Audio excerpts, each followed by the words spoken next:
There is a problem that nearly every person on Earth shares, and yet almost no one has found its true cause.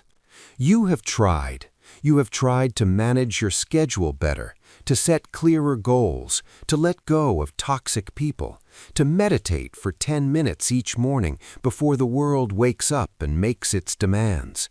You have read the books, you have listened to the teachers, you have, on certain quiet evenings, believed, truly believed, that you were finally approaching something resembling peace. And then the next morning arrives. The inbox fills, the old argument resurfaces, the body gets tired in exactly the place it always gets tired, and that quiet feeling, that sensation of standing on solid ground dissolves like salt in warm water, leaving nothing behind. The problem everyone calls lack of inner peace, this restless, chasing, grinding unease that lives just beneath the surface of every ordinary day, is real. But its cause is not what you think it is. It is not your job, though your job may exhaust you. It is not your relationships, though they may wound you. It is not the speed of the modern world, though that speed may disorient you. The cause is older than any of those things. It is older than cities. It is older than writing. It is a movement inside the mind itself, so fundamental, so quiet, so constant, that most human beings live and die without ever noticing it is happening. 26 centuries ago, a man who had abandoned a palace, survived years of extreme asceticism, and sat beneath a fig tree in the Gangetic plains of what is now northeastern India, looked directly at that movement. He watched it with a precision that the modern neuroscientist would recognize as rigorous empirical observation. And what he found changed the architecture of human understanding. Today, we are going to excavate that discovery down to its roots.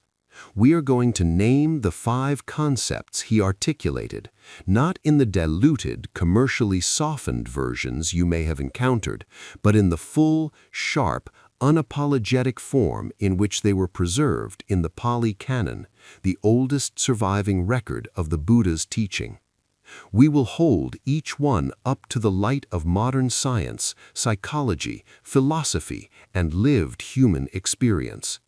And when you truly understand these 5 things, not as spiritual decoration, but as a precise diagnosis and a precise cure, your relationship with your own suffering will be permanently altered. The background: a science of mind born in silence. To understand where the Buddha's 5 secrets come from, you need to understand what kind of document the Pali Canon actually is.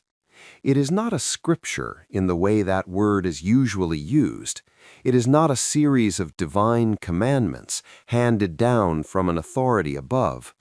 It is, at its core, a series of recorded conversations, dialogues between a man named Siddhartha Gautama and the people who came to him with questions, kings and farmers, women and men, scholars who wanted to argue, and grieving parents who wanted consolation. These conversations were preserved orally across generations before being committed to writing in Sri Lanka around the 1st century BCE. The Tipitaka, the 3 baskets of teaching, is their collected form. Among its most important suttas, discourses, is the Dhammacakkappavattana Sutta, the first formal teaching the Buddha gave after his awakening, and the Anatta Sutta, delivered shortly after. These 2 suttas together contain the foundation of everything we will explore today. What the Buddha did was unusual in the history of human thought. He did not begin with a cosmology. He did not say, "In the beginning, God created." He did not begin with a metaphysical assertion. He did not say, "The universe is made of water," or "The soul is immortal." He began with an observation. He said, "This is what suffering looks like from the inside. This is the structure of it, and here is the path that leads out of it. The philosopher William James, founder of American pragmatism and one of the architects of modern psychology, described what he called the radical empiricism, the willingness to take direct experience as the primary data of inquiry. He would have recognized immediately what the Buddha was doing. Not faith, not doctrine, observation. The neuroscientist Antonio Damasio, in his groundbreaking research on the relationship between emotion, homeostasis, and consciousness, arrived at conclusions that map with striking precision onto the Buddha's diagnostic framework. The mind that is not trained, Damasio found, is a mind in a state of chronic threat response, ceaselessly monitoring, ceaselessly wanting, ceaselessly defending. This is not metaphor, this is measurable electrochemical activity in the prefrontal cortex, the amygdala, and the default mode network. The Buddha called it dukkha. And the problem, the central conflict, is this. We are living in an age of unprecedented comfort and unprecedented anxiety. We have more options than any generation in human history, and we experience more chronic dissatisfaction than almost any generation in recorded history. The psychologist Barry Schwartz called it the paradox of choice, the discovery that the more options a person has, the more dissatisfied they tend to feel with whatever they choose. But the Buddha identified the mechanism beneath the paradox 25 centuries before Schwartz named it. It is time to understand what he found.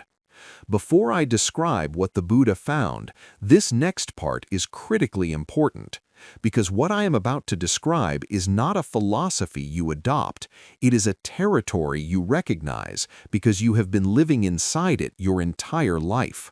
Secret 1. Dukkha.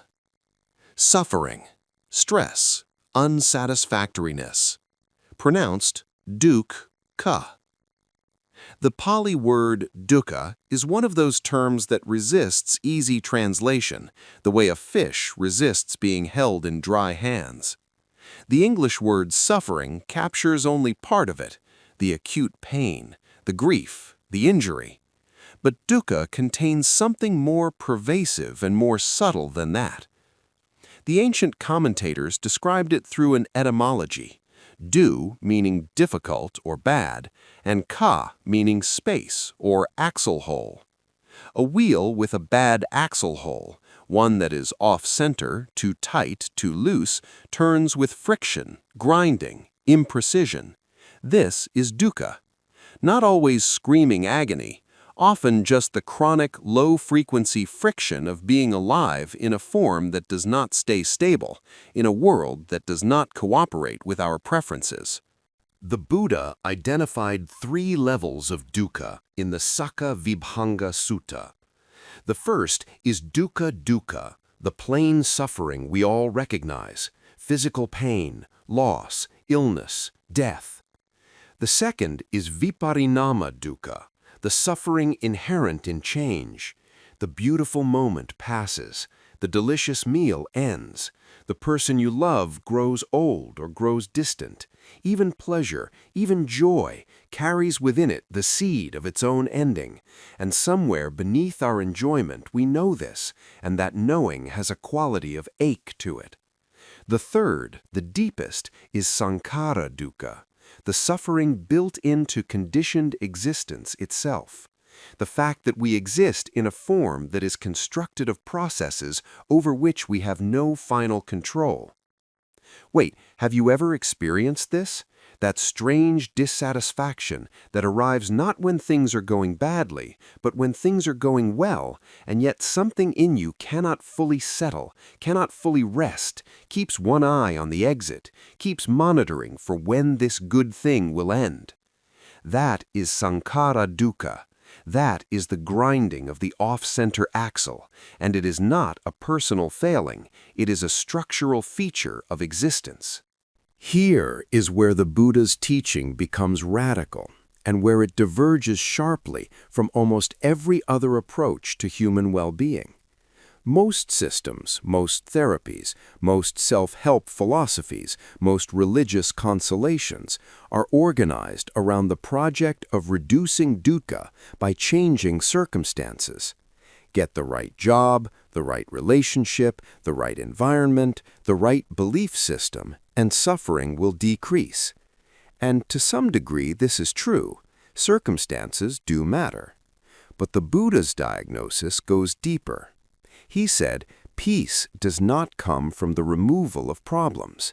It comes from seeing dukkha clearly, without denial, without resistance, without the desperate energy of a mind that keeps insisting things should be otherwise.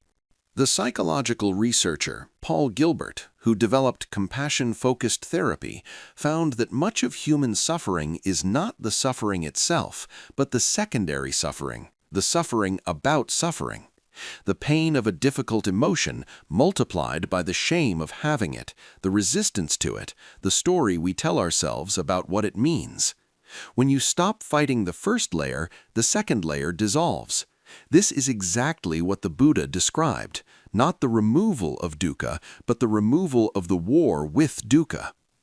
In practical terms, the next time you face something difficult, a conflict, a disappointment, a physical discomfort, instead of the automatic response of "this should not be happening," try the response "this is dukkha." This is part of the structure of conditioned existence. It is not evidence that I have failed or that the universe has singled me out for punishment. It is just the axle grinding. Something in you relaxes. The resistance, which was consuming enormous energy, stops consuming energy. And in that space, something that functions like peace becomes possible. Secret 2. Tanha. Craving, desire, clinging. The next part is critically important because it is the one most people get wrong. When the Buddha taught the second noble truth, the origin of dukkha, in the Dhammacakkappavattana Sutta, he used the word tanha, craving. The root meaning in Pali is literally thirst, and he described it in 3 forms: kama tanha, the craving for sensory pleasure; bhava tanha, the craving for existence, for continuation, for becoming something; and vibhava tanha, the craving for non-existence, for annihilation, for things to simply stop. The crucial insight, the one that cuts through ordinary thinking like a blade through fog, is this: we do not suffer because of what happens to us. We suffer because of the relationship between what happens to us and what we believe should happen. The philosopher Epictetus, writing from within the Stoic tradition roughly 4 centuries after the Buddha, said something structurally identical. Men are disturbed not by the things which happen, but by the opinions about the things. What the Stoics called opinion, the Buddha called tanha, the deep craving that colors every perception with expectation, that makes every experience a site of either satisfaction or frustration, depending on whether it matches the template of what we wanted. The behavioral economist Daniel Kahneman spent decades studying the structure of human happiness and arrived at a finding that would not surprise anyone who had read the Pali Canon. Human beings are not primarily motivated by the desire for pleasure, but by the desire for things to be as they expected them to be. When reality matches expectation, we feel relief, not joy, merely relief. When reality fails to match expectation, we feel disproportionate distress. The gap between what we have and what we believe we should have is the operational definition of tanha. This is why the wealthiest societies in human history are not the happiest ones, because wealth does not reduce tanha, it tends to amplify it. The more we acquire, the more the imagination expands its inventory of what we might still acquire, and the horizon of enough recedes at the same rate as our gains. This is what the Buddha described as the nature of desire. It is not extinguished by satisfaction, it is fed by it. But here is something the Buddha was extremely precise about, because he has been widely misunderstood on this point. The teaching on Tanha is not an instruction to desire nothing. It is not an argument for passivity, for the extinguishing of all motivation, for sitting inert while the world moves. The Noble Eightfold Path, which we will examine shortly, contains right effort as one of its components, and effort requires direction, which requires caring about outcomes. What the Buddha was pointing at is the difference between intention and addiction. You can act with full energy and commitment toward a goal while remaining free from the compulsive attachment to a specific outcome. The Bhagavad Gita, from a different tradition but a closely related intuition, called this action without the fruits of action. You plant the seed, you tend the soil, you do not demand that the rain comply with your schedule.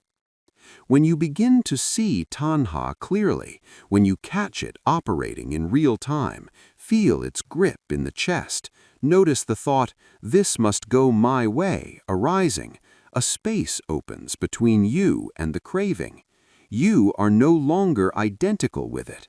And in that space, the mind begins to settle like water that has stopped being stirred. Secret 3. Nirodha. Cessation, the ending of suffering. Pronounced Nirodha. Progress check. So far we have examined Dukkha, the deep friction of conditioned existence, and Tanha, the craving that turns that friction into suffering. Now we arrive at something that many people find simultaneously obvious and almost unbelievable. The third noble truth is this: Nirodha, the cessation. If Tanha is the cause of suffering, then the ending of Tanha is the ending of suffering. This is not a consoling speculation. In the context of the Pali Canon, it is presented as an empirical observation, something the Buddha had verified directly, something he described in precise language in the Sakkavibhanga Sutta as the remainderless fading away and cessation of that same craving. But let us be careful here, because cessation of craving sounds in contemporary ears either a clinical state of emotional flattening or a mystical transcendence available only to full-time meditators in remote forests. Neither is accurate. Nirodha is not the absence of feeling. It is the absence of the compulsive, contracting grip that transforms feeling into imprisonment. The Pali word viraga, often translated as dispassion, appears alongside Nirodha in many suttas, and it is better understood as something like seeing clearly without being pulled. A scientist studying a wildfire does not need to be engulfed by the fire to understand it. They can observe it with total clarity, total engagement, total precision, without being burned. This is what Nirodha describes, not the death of the interior life, the liberation of it. The psychologist Viktor Frankl, who survived Auschwitz and founded logotherapy, made a discovery that is structurally resonant with Nirodha. He found that even in conditions of extreme suffering, starvation, degradation, the hourly proximity of death, human beings who were able to stop demanding that their circumstances be other than they were, who could find meaning within the actual conditions of their existence rather than only in the conditions they wished for, could access a quality of inner freedom that the external conditions could not reach. He called it the last of human freedoms, the freedom to choose one's attitude toward what cannot be changed. This is Nirodha, approached from the Western existentialist direction. The Buddha approached it from the other side, not as a response to extreme suffering, but as the natural consequence of genuinely understanding Tanha. When you see the mechanism of craving clearly enough, its grip loosens not through force of will, but through comprehension. The way that understanding an illusion dissolves it, not because you suppress it, but because you simply see through it. In the life of a working person, someone managing deadlines and relationships and the slowly accumulating weight of small disappointments, Nirodha manifests not as a dramatic liberation, but as a quality of lightness. Things that once consumed enormous mental energy, the unanswered message, the colleague's comment, the plan that did not work out, simply stop holding as much weight. Not because you care less, but because you have stopped adding the extra layer of craving onto them, the insistence that they be other than they are. And lighter is the right word. The body knows this. When people describe moments of genuine peace, they consistently describe a physical sensation of weight being released. This is not metaphor. Cortisol levels drop. The muscles of the jaw and shoulders release. The breath deepens. The autonomic nervous system shifts from sympathetic dominance, the fight or flight state, toward parasympathetic dominance, what the physiologist Pali Canon originally called rest and digest. Nirodha is, among other things, a measurable biological state. Secret 4. Magga. The path, specifically the Arya Ashtangika Magga, the Noble Eightfold Path, pronounced Magga. Hold on, there's one more thing that matters before we go further, because a common misunderstanding about the fourth noble truth is that the path means following rules, that the Noble Eightfold Path is a list of commandments. Do these 8 things, avoid these sins, and you will be rewarded with peace. This is not what the Magga is. In the Magga Vibhanga Sutta, the Buddha described the 8 components not as commandments, but as trainings. The Pali word is sikha, meaning learning or practice. They are organized into 3 domains: sila, ethical conduct; samadhi, mental development; and panya, wisdom. And their relationship to each other is not linear, it is recursive. Practicing sila creates the conditions for samadhi. Samadhi creates the conditions for panya. And panya deepens the practice of sila. They reinforce each other in a spiral of developing capacity. Sila, ethical conduct, includes samavacha, right speech, samakamanta, right action, and sama-ajiva, right livelihood. The precision of the Buddha's framing here is often missed. He was not making a moralistic argument, be good because goodness is its own reward, or because God is watching. He was making a psychological and systemic argument. A life organized around harming others through speech that wounds, actions that exploit, a livelihood that requires deception, is a life that cannot become calm. The mind that causes harm carries the residue of that harm. It cannot settle into stillness the way a body of clear water settles. Every act of speech that diminishes another person, every choice made at the cost of someone else's dignity, deposits something in the mind that the meditation cushion cannot easily wash away. Sila is not a moral cage, it is the necessary ecology for a peaceful mind. Samadhi, mental concentration and stability, includes the famous samasati, right mindfulness, which the Satipatthana Sutta describes in extraordinary detail as the continuous, clear awareness of body, feelings, mental states, and phenomena as they arise and pass away. The contemporary neuroscientist Sarah Lazar at Harvard Medical School conducted MRI studies showing that long-term meditators have measurably greater cortical thickness in the regions of the brain associated with attention, interoception, the awareness of one's own bodily states, and sensory processing. Jon Kabat-Zinn's mindfulness-based stress reduction program, developed at the University of Massachusetts Medical School and now studied in hundreds of clinical trials, consistently demonstrates reductions in anxiety, depression, and chronic pain, conditions that the biomedical model addresses primarily through pharmacological intervention. Samasati is the same instrument described 25 centuries earlier without the fMRI scanner, but with remarkable mechanistic accuracy. Wisdom includes the direct seeing of the three characteristics of existence: anicca, impermanence; dukkha, suffering; and anatta, non-self, which we will examine as our fifth secret. Panna is not an accumulation of information. It is a quality of perception, the capacity to see what is actually happening rather than what the mind has been conditioned to expect to see. The philosopher Immanuel Kant distinguished between the world as it appears to us, the phenomenal world, shaped by our categories of perception, and the world as it is in itself. The Buddha was less interested in the metaphysical dimension of that distinction and more interested in the practical one. Our suffering is generated not by reality, but by our interpretation of reality, and interpretation is trainable.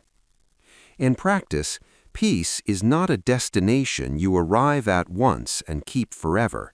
It is a skill you develop, the way a musician develops the ability to play in tune, through repeated practice, through attention, through the willingness to notice when you have drifted and return without drama.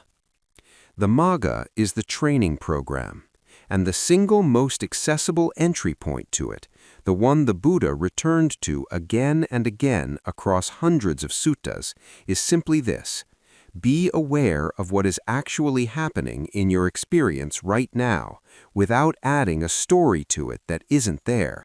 Secret 5. Anatta. Non-self. No permanent identity. Pronounced a-NAT-ta. We have arrived at the most philosophically radical of the 5 secrets, and the one that when it lands fully, not as a concept but as a direct perception, has the capacity to dissolve more suffering in a single moment than years of ordinary effort. Anatta. Non-self. In the Anatta-lakkhana Sutta, the second discourse the Buddha gave after his awakening, delivered to the same 5 ascetics who had witnessed the first, he made an argument that had never been made in precisely that form before in the intellectual history of the world. He went through each of the 5 aggregates that constitute what we call a person: form, the body; feeling tones; perception; mental formations; and consciousness. And for each one he asked, is this permanent? And the answer, empirically, is no. Is this fully under your control? And the answer, empirically, is no.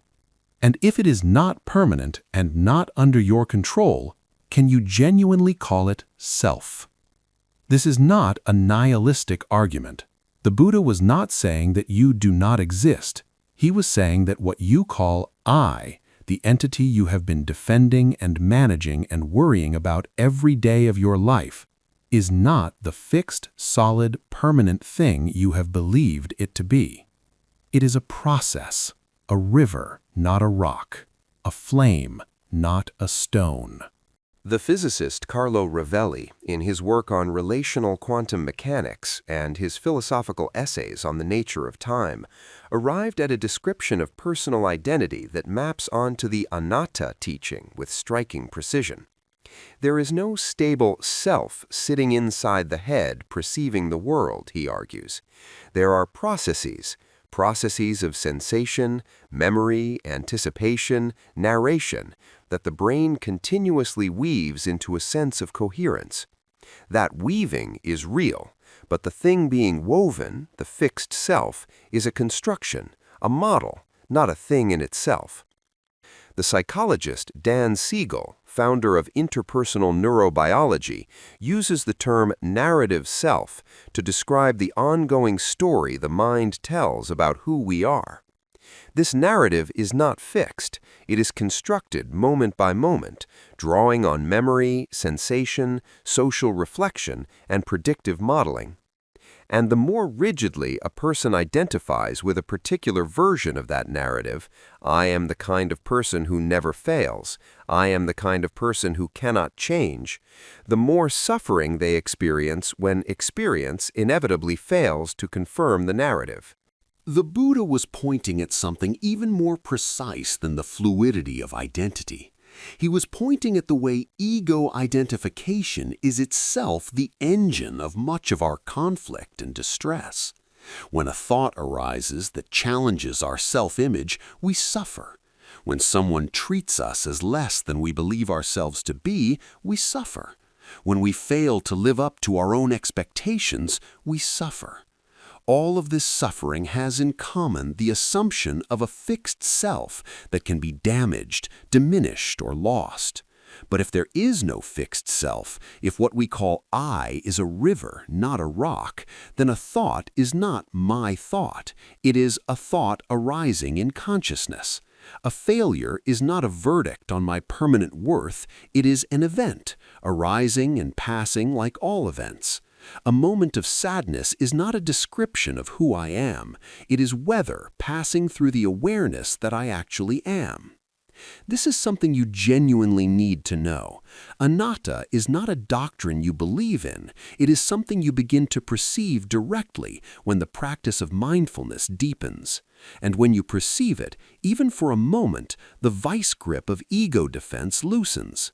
Less defensiveness, less conflict, less of the exhausting work of maintaining a fixed persona against the entropy of actual experience.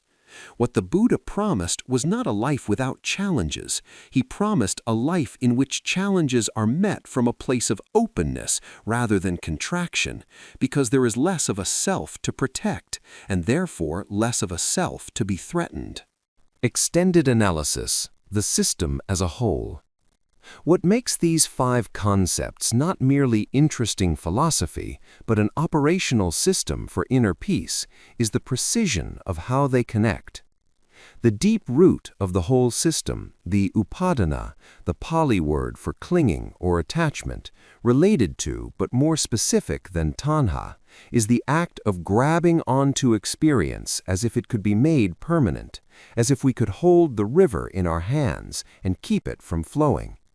Upadana operates differently from tanha in that tanha is the thirst, the wanting, and upadana is the grasping that follows the wanting, the moment of clenching.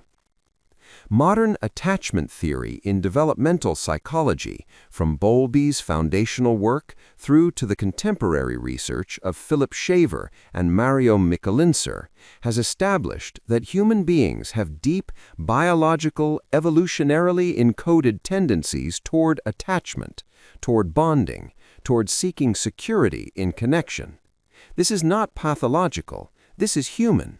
But the same researchers have demonstrated that insecure attachment patterns, the anxious clinging, the avoidant dismissal, generate enormous quantities of unnecessary suffering precisely because they are organized around the impossible project of making a fundamentally impermanent world permanently safe.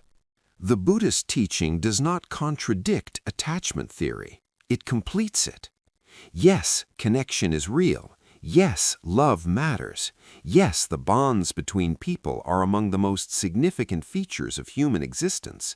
But the quality of those bonds, whether they nourish or strangle, depends on whether they are held with open hands or clenched fists, whether they are organized around upadana or something closer to what the Buddha called metta, loving kindness, warmth toward another person that does not require them to stay exactly as they are in order to continue deserving it. From the neurological perspective, the research on chronic stress and the allostatic load, the cumulative physiological cost of sustained psychological strain, makes clear that the kind of chronic anxiety generated by upadana is not merely uncomfortable, it is measurably physically damaging. Elevated cortisol sustained over years restructures the hippocampus, impairing memory. It increases inflammatory markers associated with cardiovascular disease. It shortens telomeres, the protective caps on chromosomes that are associated with cellular aging and lifespan. The Buddha did not have access to epigenetics, But the system he designed, with its emphasis on releasing the grip of craving and clinging, is, among other things, a system for reducing the allostatic load, for allowing the body to stop being a battlefield. Comprehensive summary. Let us bring everything together. The first secret, dukkha, the deep friction of conditioned existence, present in three forms: plain suffering, the suffering inherent in change, and the subtle suffering built into being a constructed impermanent process in a world of constructed impermanent processes. Peace does not come from eliminating dukkha, it comes from seeing it clearly, without the added weight of resistance and denial. The second secret, tanha, the craving, the thirst, the insistence that the world and the people in it and the events of your life conform to the template of what you wanted. We suffer not because of what happens, but because of the gap between what happens and what we demanded would happen. When you see Tanha operating in real time, feel its specific contraction in the chest, hear its specific voice in the thought, "This must go my way," a space opens, and in that space, the beginning of liberation. The third secret, Nirodha, the cessation. When Tanha releases, not through suppression, but through understanding, the suffering that was organized around it releases too. This is not emotional flatness, it is freedom, the lightness that follows the laying down of a weight you carried so long you had forgotten what it felt like to be without it. The fourth secret, Magga, the path of training.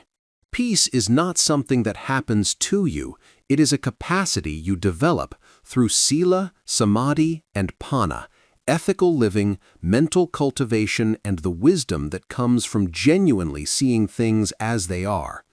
The most accessible practice, samasati, mindfulness, the simple and radical act of being aware of what is actually occurring in your experience right now, without adding a story to it that does not need to be there. And most importantly, the fifth secret, anatta, non-self. The recognition that what you have been so vigorously defending is not a fixed stone, but a flowing river. That you are a process, not an object. That a thought arising is not your thought, it is a thought. That a failure is not a verdict on your permanent worth, it is an event. When this is seen clearly, even briefly, the entire architecture of ego-based suffering begins to lose its structural integrity, and what remains, in the open space that follows, is something the Pali Canon calls sukha, the word for ease, for well-being, for the quality of the axle hole when the wheel turns true. Action steps. Here is what I would like you to do after listening to this episode. The first step, for the next 7 days, when you notice discomfort, any discomfort, large or small, physical or emotional, try naming it with the single word dukkha, not as a label of defeat, but as a label of recognition. This is dukkha. This is part of the structure of things. I do not need to fix it or fight it right now. I only need to see it clearly. Notice what changes when the resistance to the discomfort softens even slightly. The second step, choose one regular situation in your daily life where you notice tanha operating, where you notice that specific contraction of "this must go my way." It might be traffic. It might be waiting for a reply to a message you sent. It might be a recurring conflict with someone you care about. For 7 days, when that situation arises, instead of moving immediately toward the craving response, pause for 10 seconds and simply observe the craving without acting from it. You are not suppressing it, you are watching it. The watching is the practice. The third step. At the end of each day, find 3 minutes and ask yourself this question. What was I today? A river or a rock? Not as self-judgment, but as honest observation. Were there moments when you held your experience with open hands, when things could be as they were, when people could be as they were, when you could be as you were, without the grinding resistance of "this should be otherwise." Those moments are anatta made briefly visible. Collect them. They are evidence that peace is not theoretical. It is available. It is already intermittently present in your actual life, waiting to be seen. Start with whichever step feels closest to where you actually are. But what matters most is that you begin, not tomorrow, not when conditions are more favorable, not when you have studied enough. The Buddha himself, in the Kalama Sutta, explicitly rejected the authority of tradition, scripture, teachers, and received wisdom as the final arbiter of truth. He said, "Test it yourself. See if it reduces suffering. See if it leads to well-being. That is the only criterion that matters." Tell us in the comments which of these 5 secrets resonates most deeply with you right now, and why. Share a moment in your life when you experienced even a brief glimpse of Nirodha, that releasing, that lightening, even if you didn't have a word for it at the time. If this episode moved something in you, subscribe to Buddha Wisdom Teachings, because we are going to go much deeper into each of these concepts in the coming weeks, including a full episode on the Satipatthana Sutta and what the Buddha's instruction on mindfulness actually requires of us, beyond the simplified version you may have encountered elsewhere. And let us know in the comments what topic you would like us to cover next. What is the question you carry that nobody is answering honestly?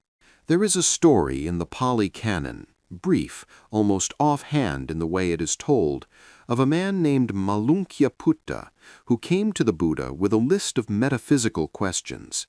Is the universe eternal or not eternal? Is it finite or infinite? Is the self identical with the body or separate from it? Does a Buddha exist after death or not? The Buddha answered him with a parable. Suppose a man is shot by an arrow and his friends bring a surgeon to treat him. But the man refuses to let the surgeon work until he knows the name of the man who shot him, what village he came from, whether the arrow was made from bamboo or hardwood, whether the feathers were from a heron or a crane. He would die, the Buddha said, before he had gathered all that information, and none of that information would have helped him survive. The arrow is suffering.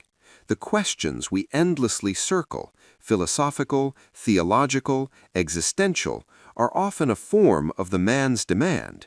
We want the complete cosmological picture before we will attend to the wound.